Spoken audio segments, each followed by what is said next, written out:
What's up, CFO gang? It's your boy Jay Tuck.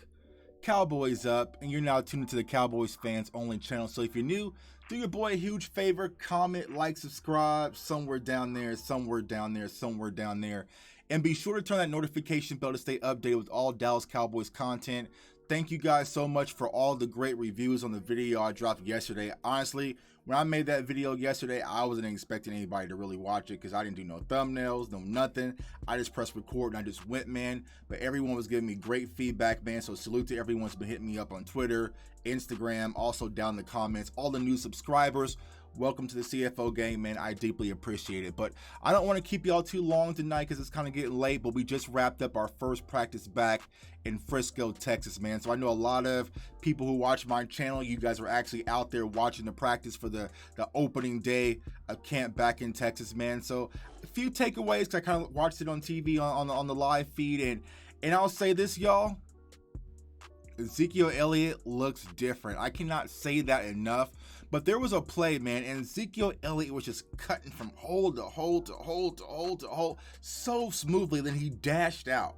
And this is like 75% Ezekiel Elliott, and he just looks different. He looks a lot more focused. He looks a lot more decisive when he's making his cuts. He's reading the hole a lot better. He's more agile. So you got to be excited about what you see from Ezekiel Elliott. Now, our quarterback, Mike McCarthy, mentioned that he sees no sense of urgency in playing our quarterback in preseason. So Dak Prescott today, though he did some slight throwing, wasn't too intense, didn't do any drill work, didn't do any teamwork, and Dak was kind of standing over there. And to be honest with y'all, if I can kind of read Dak Prescott, y'all, he's frustrated. He was talking to Mike McCarthy, he was talking to Kellen Moore, and he's just like, bro, like, what is going on? Like, why can't I practice? And so I know that Mike McCarthy said in his press conference they want to just kind of stay on this shoulder thing. He's okay by what they're telling us, but they want to make sure they're staying on top of it. And the main focus is to make sure that Dak Prescott is ready for Tampa. Now, I've been extremely vocal about this, and a lot of people are starting to hit me up. Like, Tuck, maybe you was right. Maybe this thing's a lot more serious than what they're making us lead to believe.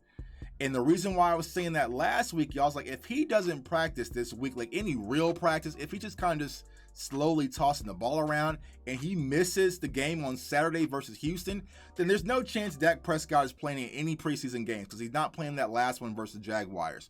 So you're pretty much walking Dak Prescott out there versus Tampa, opening night, banner night, ceremony. I'm going to be there. Some of my fam going to be there as well. And he hasn't played football since October of last year. And then he's been out of camp pretty much for 3 weeks, and so it's a tall ask for Dak Prescott, but it sounds like by the look of things, if I had to kind of gauge where things are going as of right now, I don't think Dak Prescott's going to play Saturday. So I think that's what we're really going to get. We will see Dak Prescott for the first time versus Tampa. And so, hopefully, they're still in sync, that Dak's in sync, and he's kind of past everything mentally as far as the injuries are concerned. His shoulder is fully healed 100%. But if you're going to toss him out versus Tampa, it is what it is, man. It's a tall ass, man. But like I said on Twitter, if that's going to be the case, I want a whole lot of Ezekiel Elliott. Another player that stood out today in practice, CeeDee Lamb. CeeDee Lamb had an amazing catch, y'all. And, if you kind of go back to the catch that he did last year versus, I believe it was the Minnesota Vikings, when he kind of twisted, distorted his body all up in the air. He made a play like that on Trayvon Diggs today in the back of the end zone.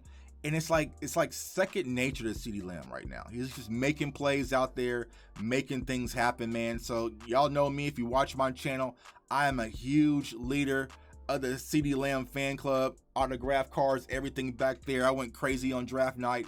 Huge CeeDee Lamb fan, 88, man. So it's up and up. And Nate Newton was actually commenting, and he said, y'all, CeeDee Lamb's the number one wide receiver. I think he had CeeDee Lamb get like 112 catches this year.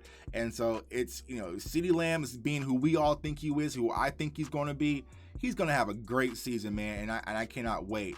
Another player, first time in the Dallas Cowboys uniform today, first practice, and got an interception, Malik Hooker. And I said this earlier going into camp, I cannot wait to see Malik Hooker in a Dallas Cowboys uniform, and he already had an interception. Now, granted, it was a tip ball or whatever, but just to have the football awareness to be around the ball, it already says a lot about Malik Hooker because we didn't have that last year. And we just didn't have any awareness, especially at the safety position. So to see Malik Hooker kind of be out there and already making plays in his first day of being at practice pretty much, it's exciting for Cowboys standpoint. Also, Kelvin Joseph had a great interception today, made a huge play. I'm not sure why people are attacking Kelvin Joseph today. I think I saw like Shannon Sharp say something about Kelvin Joseph. And of course, Cowboys fans are rioting, as you should. But I want to say this about Kelvin Joseph, man. Like, if you kind of watch Kelvin Joseph, he's a really quiet, humble kid. He's not like a Jalen Ramsey type personality who's actually out there talking and barking and doing all sorts of stuff. Like, he kind of just does his job and minds his own business. And it's like, I don't know why he is still the focal point of all this criticism just because, you know, he really raps. So I don't know. And then also, before we dive into these roster cups, Bosa, right? Bosa. When I say Bosa on this channel, I mean both of them. I mean Osa Odigizua and also Quentin Bohannon. I fusion danced them and combined them, but Bosa is playing great in the interior. And Mike McCarthy also spoke about that. He was like, with Neville Gallimore going down, what he's seen from Osa, he's kind of confident as things progress that he can play that 3-tech until we get, you know, Neville back.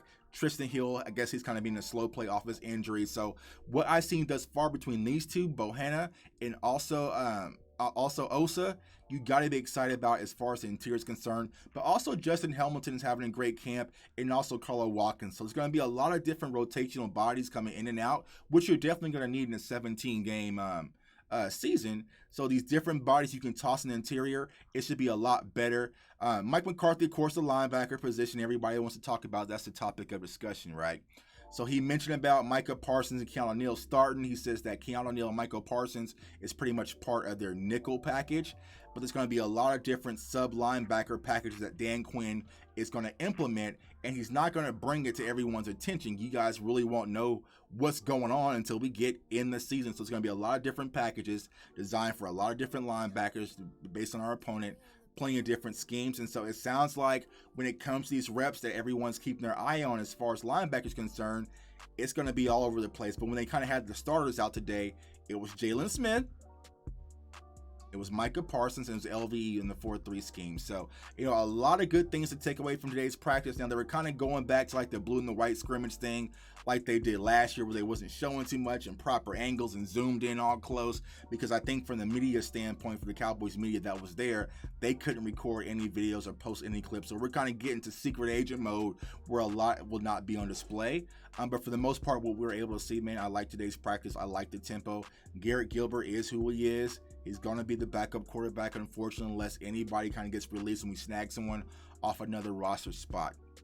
Speaking of roster spots, and so tomorrow is the day, and I said this on Twitter, man, you know, it's kind of a rough thing when you think about these players, because they were showing like some of these players after camp, and they were with their families, and they were doing like post-practice drills, just having a good old time. But not all these players are going to be Dallas Cowboys. You know, it's just the hard reality of it, man. So I know it's a business, but I always want to say this. When you talk about players getting cut, you got to understand this is a person. This is a livelihood. You know, so I'm not going to harp on them too hard, but just going to kind of give you some of my predictions of people that I think might be cut tomorrow by 4 p.m. Eastern. So how it works, y'all, because we like to educate here on this channel. So we're going from 90 to 85 tomorrow. Then on the 24th, we're going from 85 players to 80. And then before August 31st, we go from 80 to 53, right? But we can keep 16 players on their practice squad this year, and they have 6 can have more than 2 years. So they kept the COVID rules from last year.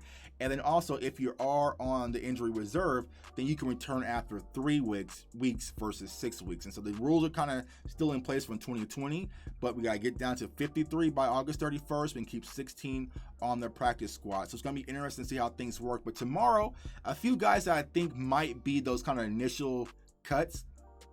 Kyron Brown, he was a new player that was kind of brought in kind of late in camp. I think he was just an additional camp body. He might be an early cut as well. Artavius Lynn was a tight end. He was an undrafted free agent. I can see him going. Now, will it be this first cut? I don't know, because McKeon had an ankle injury, and I think he's going to be out for quite some time. So you really just have Schultz, Jarwin, and Sprinkle. So will they want to keep another tight end body? Maybe. So Lynn might make this first cut, but I can definitely see him getting cut on the second wave. We have so many damn receivers, y'all. The tree is going to start to get chopped. And so I think about maybe a Cyrus Mitchell, also Brennan Eagles, 2 wide receivers that were undrafted free agents who we brought in. They might be cut tomorrow. And then also my guy, Anthony Hines. Anthony Hines, he's a linebacker. If you kind of watch the Hard Knocks, the Mayo on the Glizzy guy, that was Anthony Hines. And so he might be a cut. Now, I'm not sure how that's going to work because he's been injured, so they want to kind of hold on to him. Maybe he could be an IR stash. I don't know. But I would definitely keep my eye on Anthony Hines. And then you also have the safety, Stephen Parker. I would definitely keep my eye on him because you're probably much only going to have about 4 safeties on the roster, 4 to 5 safeties on the roster, maybe depending on how things will work. And now with Malik Hooker being added, there's a lot more in place. So it's going to be interesting to see how that plays out. But I think Parker would be one of those guys. And then also maybe like, Johnny Dixon or someone like that, one of the wide receivers that might not make the cut tomorrow. Just kind of get that initial fat trimmed. But if you want to have a name to keep an eye out on, and I've been saying this frequently on Twitter, Reggie Robinson. We definitely have to keep an eye on Reggie Robinson. I just think he's so low right now on the depth chart when it comes to being the quarterback position. Because, of course, last year he's moved to safety, and then he moved to corner, then he moved back to safety. And then this year we said no, he's a cornerback. And so I feel like they really haven't found out what is Reggie Robinson's niche and what's going to be his role on this team. And if he's not going to make it via special teams, I just don't see how he's going to make it via just the cornerbacks with all the new added depth that we added. So Reggie Robinson's a guy we definitely that we'll be familiar with. We definitely want to keep our eye on. I don't think it's going to happen tomorrow, but probably that second wave here next week, you might see Reggie Robinson being trimmed, man. But it's your boy Jay Tuck. Just want to chime in real quick. Like I said, practice was cool. It was cool seeing all the Cowboys fans out and about. I'm actually going to be there at the game on Saturday, so I can't wait to meet all the Cowboys fans. Be back in AT&T Stadium because I didn't get to attend last year, man. So it's your boy Jay Tuck. Comment, like, subscribe. Like I said, salute to all the new subscribers. Everyone join the channel, man. We are growing at a rapid pace, and I cannot do this without you guys. Also, follow me on Twitter at jtuck151. Then also go to cowboysfansonly.com to get your official CFO merch, man. It's your boy Jay Tuck. I want everyone to stay safe, stay blessed, stay encouraged, and go Cowboys. Peace.